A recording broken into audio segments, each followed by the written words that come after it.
Hi everyone, my name is Anna, and today I'm going to show you guys how to write down the intercepting form of lines when you're graphing. So this line starts at -2, goes down -3, and goes over +4, which means that our coordinates would be, you would use -2 and +4 when you make that lines. But we're looking at where they intercept, which is right here in this little conundrum right here. So what you do is you want to write it in XY format, so you have to find the X first and the Y, because when you write down the answers, you go X, Y. So when you do that, you want to start at the X, which is the horizontal line, and this is the vertical line, so you start with X and Y. Y is easy to remember because you can kind of do a Y and you make a little bam, and it's all straight line down. And X is just, after you know Y, then it's easy to do X. So I'm going to go, so for this problem, the X would be how much it's going over, which is 1, 2, 3, 4. It's going over -4, so we will write parenthesis -4, comma, and then it's this quadrant right here is negative. So anything you do in this quadrant is negative, and everything you do in these two quadrants is positive. So when you go up, you're going up 1, so you write +1, which is concluding that they intercept at -4, +1.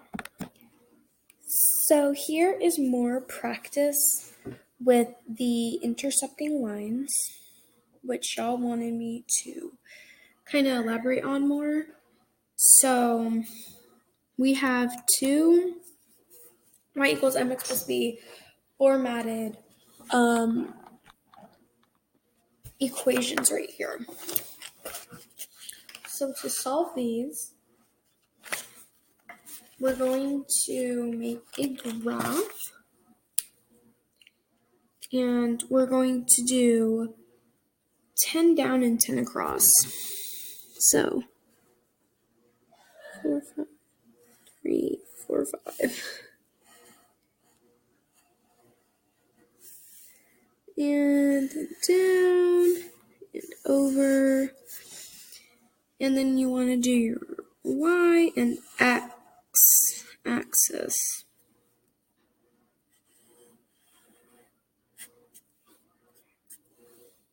If it helps, you can add whatever you want to it that will help you and better you when you do this. Okay, so we're going to do the A, and this is B. We're going to start with A. So it says y equals 5/2x plus 3. If you know the meaning of the y equals mx plus b formation, then you know that the m is the slope and v is the y-intercept, which means you start on the y-axis. So with that, this is b, this is m, this is m, and this is b. we're going to do this number first. So we're going to go up 3, starting from here, which is the origin. 1, 2, 3. You want to plot a point on that 3.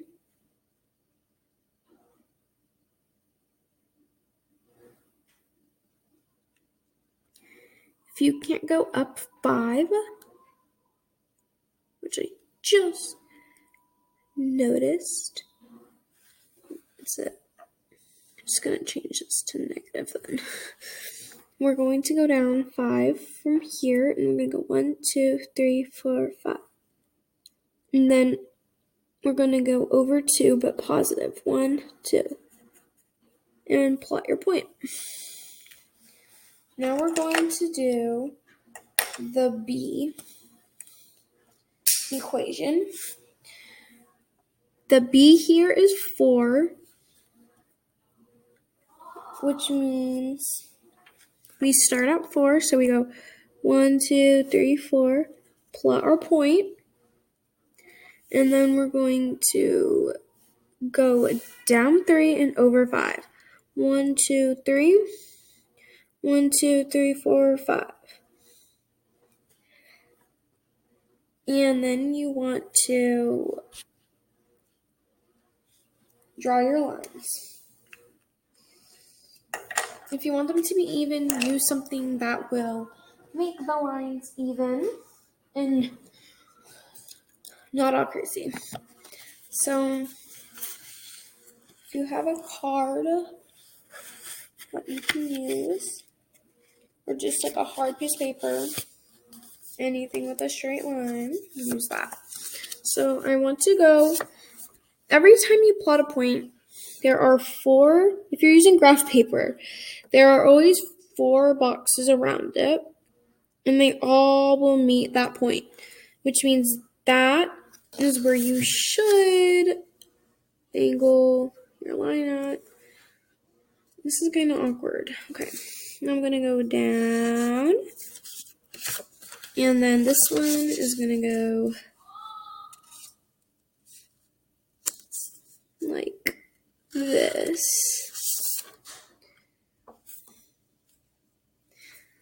Okay. I think we all see where they intercept. This wasn't really a tricky one. We can do more tricky ones in the future. So this is where they intercept, right where I plotted my purple point. So we go up. We go 1, 2, 3, 4. Make sure to write it in X, Y format.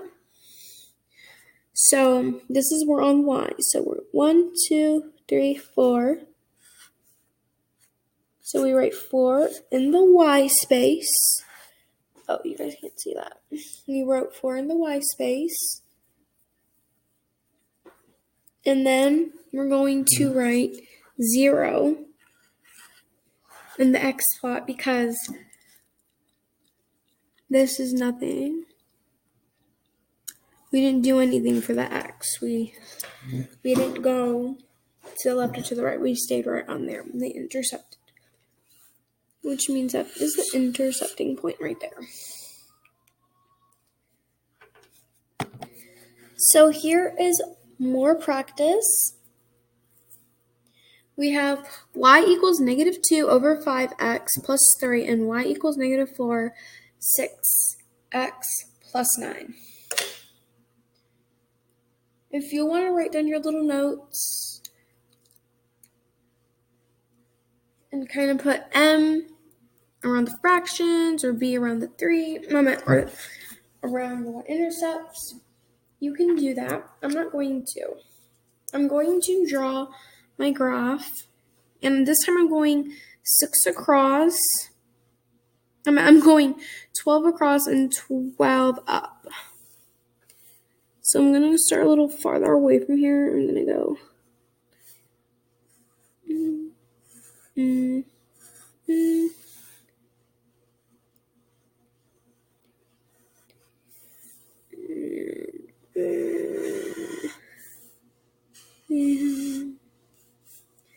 Then I'm going to draw my little thingies.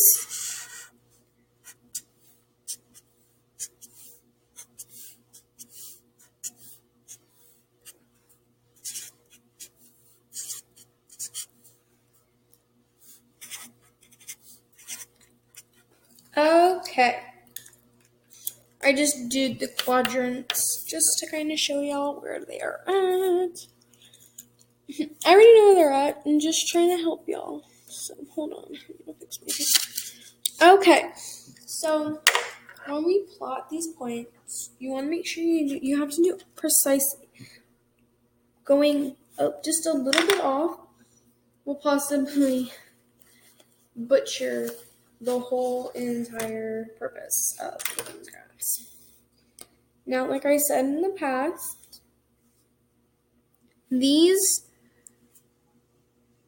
quadrants are negative,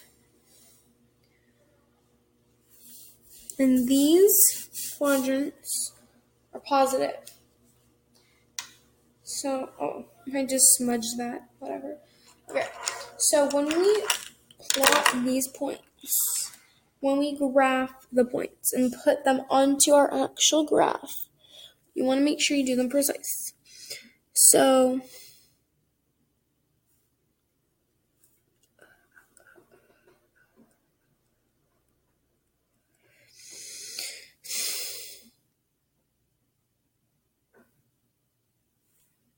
I have to change this number. I was thinking ahead of myself again. Okay, I changed it to 4. So I'm going to go up 4. 1, 2, 3, 4. Plot your point. Then I'm going to go. So this is where, if it's negative, you go down from the point. If it's positive, you go up from the point. So you can write that down. Write little notes. So if you have your piece of paper, write this down. Only if you're having a difficult time remembering this. If rise is negative, I'm just going to put a little minus sign. Go, down from point. If rise is positive, go up from point. So we're going to go down from our point.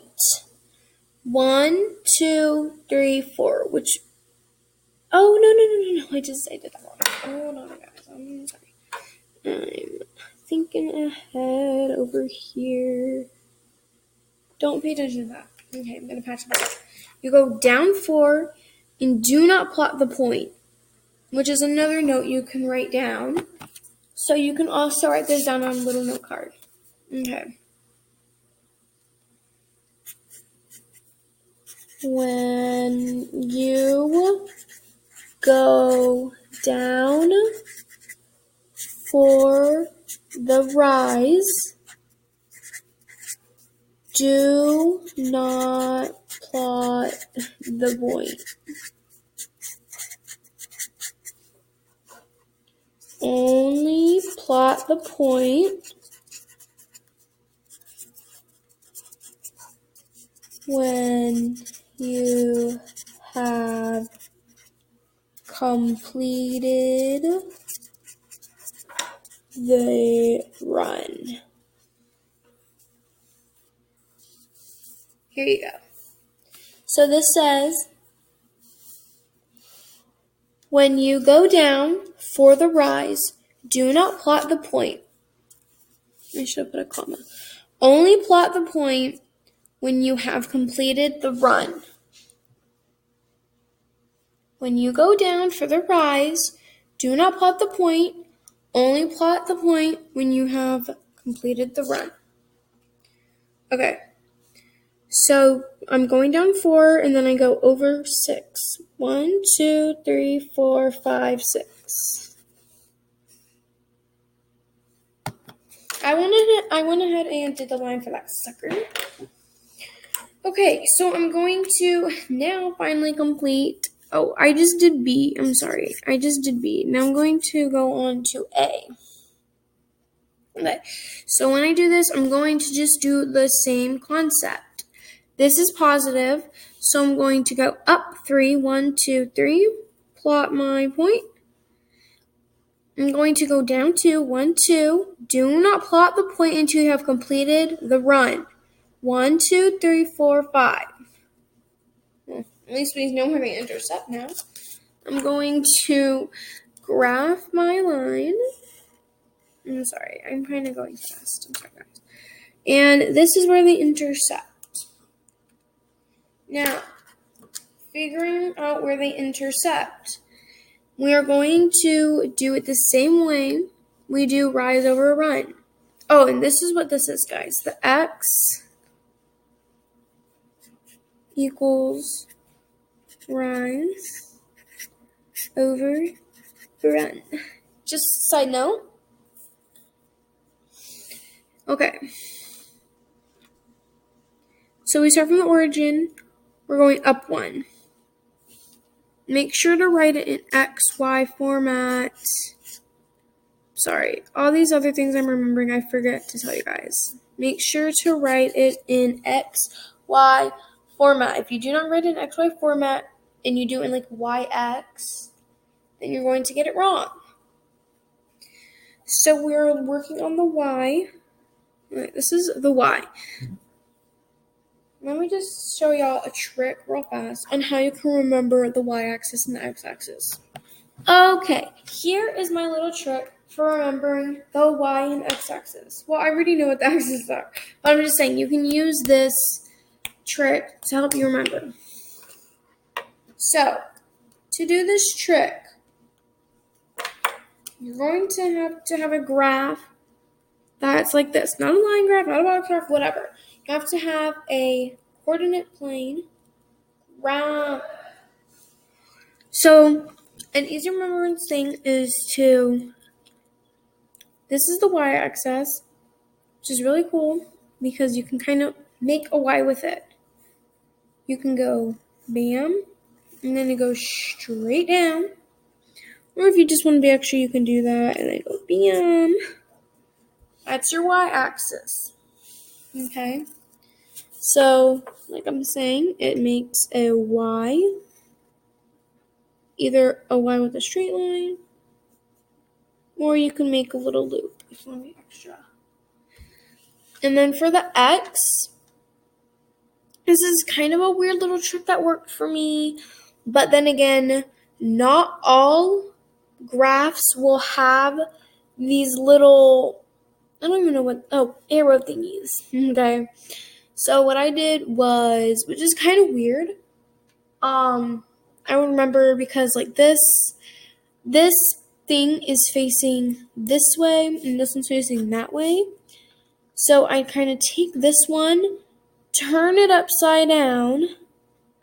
Keep it the same way, but just move it on up and go like that. And it'll make an X. Or you can do the same with this one. That one's shaped like that. You can move it on down and draw it right there. It's kind of a weird way to remember, but if you keep on practicing, kind of like do it yourself, it'll make more sense. Okay, so now we're finally going to do this. Okay, so the x. If you want, we can find the x first because the x comes first in our answer, which is another way to make it a little easier to solve these problems. So, we see where our line intercepts, but we need to write it in XY format, which confuses a lot of kids because so we're going over 1, 2, 3, 4, 5, which is the x, And we're going up 1. Which means they're intercepting at 5. I have a seat right next to us. Intercepting at 5-1. 1, 2, 3. No. 1, 2, Tell them same 3, departure, 4, 5. same return. Then they're going up 1, which means at 1. And then